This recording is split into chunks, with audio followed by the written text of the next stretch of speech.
സംസ്ഥാനത്ത് അതിശക്തമായ മഴ തുടരും. 7 ജില്ലകളിൽ ഓറഞ്ച് അലേർട്ടും 7 ജില്ലകളിൽ യെല്ലോ അലേർട്ടും പ്രഖ്യാപിച്ചു. വടക്കൻ കേരളത്തിന് സമീപമുണ്ടായിരുന്ന ന്യൂനമർദ്ദം ചക്രവാത ചുഴിയായി ദുർബലമായി. മഴ ശക്തമാകുന്നതിനാൽ ജാഗ്രത വേണമെന്നും നാളെയോടെ മഴ കുറയുമെന്നാണ് പ്രവചനമെന്നും റവന്യൂ മന്ത്രി അറിയിച്ചു. കുറഞ്ഞ സമയത്ത് തന്നെ കൂടുതൽ മഴ ലഭിക്കുന്ന പ്രതിഭാസത്തിനാണ് സംസ്ഥാനത്ത് സാധ്യത.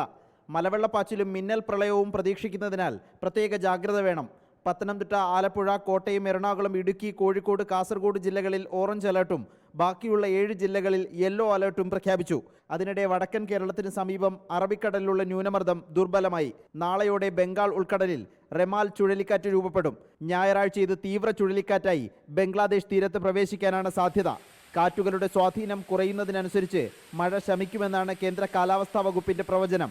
കേന്ദ്ര കാലാവസ്ഥാ വകുപ്പ് ഇന്ന് നൽകിയിട്ടുള്ള നിർദ്ദേശം അനുസരിച്ച് മെയ് 31-യോടുകൂടി മൺസൂണിന്റെ വരവ് കേരളത്തിലേക്ക് ഉണ്ടാകും എന്ന കാര്യത്തിൽ ഏതാണ്ട് ഒരു പൊതുവായ ധാരണ അവരുണ്ടാക്കി കഴിഞ്ഞു.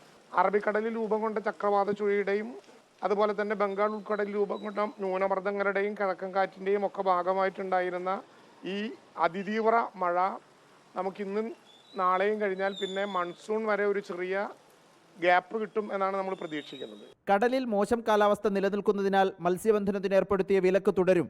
സംസ്ഥാനത്ത് വേനൽക്കാലത്ത് ലഭിക്കേണ്ടതിൽ കൂടുതൽ മഴയാണ് ഇത്തവണ ലഭിച്ചത്. മാർച്ച് 1 മുതൽ മെയ് 31 വരെ 359.1 മില്ലിമീറ്റർ മഴയാണ് ലഭിക്കേണ്ടത്. മെയ് 24 വരെ ആയപ്പോൾ 360.8 മില്ലിമീറ്റർ മഴ ലഭിച്ചുവെന്നാണ് കേന്ദ്ര കാലാവസ്ഥാ വകുപ്പിന്റെ കണക്ക്. റിപ്പോർട്ടർ, തിരുവനന്തപുരം.